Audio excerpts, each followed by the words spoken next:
Clara had lived alone in the dense rainforest for over 2 decades, her modest wooden cabin nestled amidst towering trees.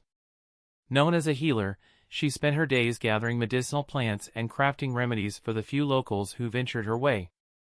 Her world was a quiet, self-sufficient existence, shared only with the whispers of the forest. One misty morning, Clara stepped outside to collect herbs and was startled to see a margay sprawled on her porch. Its spotted coat was smeared with dirt and blood, and its breathing was shallow. The sight of the elusive animal, rarely seen even by seasoned biologists, filled her with awe and urgency. Clara's mind raced.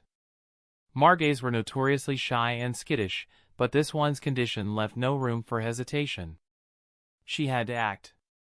With steady hands, Clara approached the margay. The animal's eyes fluttered open, glaring weakly. A low growl rumbled from its throat, but its frailty rendered any threat meaningless. "Easy now," Clara murmured, her voice soft but firm. Using a thick blanket, she carefully lifted the margay and carried it inside. The next few hours were grueling. Clara cleaned the wounds, noting a deep gash along its hind leg and puncture marks that suggested an encounter with a larger predator. The infection was evident, its edges inflamed and oozing. Without access to a veterinarian, Clara relied on her extensive knowledge of plants. She prepared a poultice of antiseptic herbs and applied it gently to the wounds. At first, the margay resisted, baring its teeth and swiping feebly with its claws. But as days passed, its resistance waned. Clara spoke to it often, her voice a soothing presence in the cabin. She named it Luna, after the crescent moon pattern on its forehead. Luna began eating the small meals Clara provided and allowed her to tend to its injuries. A fragile trust began to form. As Clara worked to save Luna, memories of her late husband, David, flooded her mind. David had been a wildlife biologist, dedicating his life to protecting endangered species.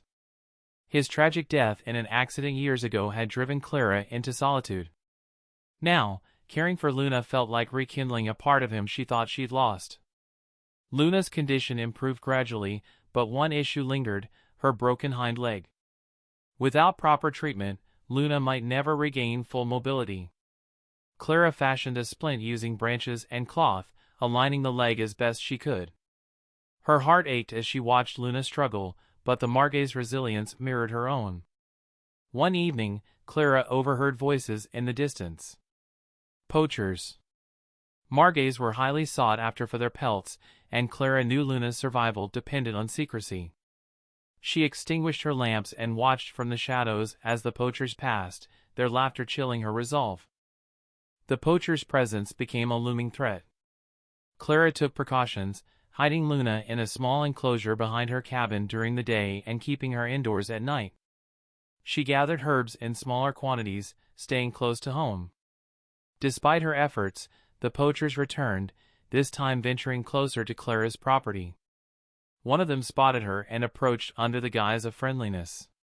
"Seen any margays around here, ma'am?" he asked, his smile dripping with insincerity. Clara feigned ignorance, her hands trembling behind her back. "No, haven't seen one in years," she lied. The poacher lingered, his gaze scanning her property. Clara's heart pounded, but her steely demeanor didn't waver. After what felt like an eternity, he left. As the weeks passed, Luna's leg began to heal. She stood for the first time, testing her weight with a tentative step. Clara wept with relief, her hands clasped tightly together. Luna's appetite returned, and she started displaying playful behavior, swatting at leaves Clara brought inside for her. Clara often spoke to Luna about David, recounting stories of his adventures in the wild. "He would have loved to see you," she said one evening, stroking Luna's soft fur. The bond between them deepened, filling the void Clara had carried for years. One night, Clara awoke to the sound of footsteps outside. Peering through a crack in the shutters, she saw the poachers again, this time armed and determined.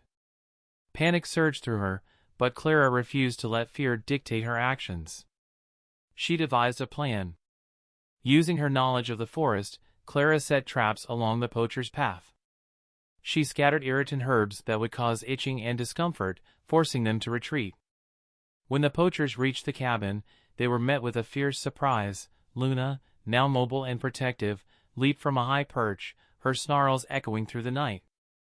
Startled, the men fled, swearing to never return. With the threat gone, Clara focused on preparing Luna for her return to the wild. The day came when Luna was strong enough to venture back into the forest. Clara led her to a clearing and knelt beside her, tears streaming down her face. "Go on, Luna. This is where you belong," Clara whispered. Luna hesitated, her golden eyes meeting Clara's one last time, before disappearing into the dense foliage. Clara stood alone, her heart heavy but full of pride. Luna's survival became a story of hope that spread among the locals. Clara's bravery and compassion inspired others to value the fragile balance of nature. Months later, she spotted Luna in the forest, now thriving, a testament to their shared resilience. Clara's life had changed. No longer a recluse, she became an advocate for conservation, ensuring David's legacy lived on through her actions.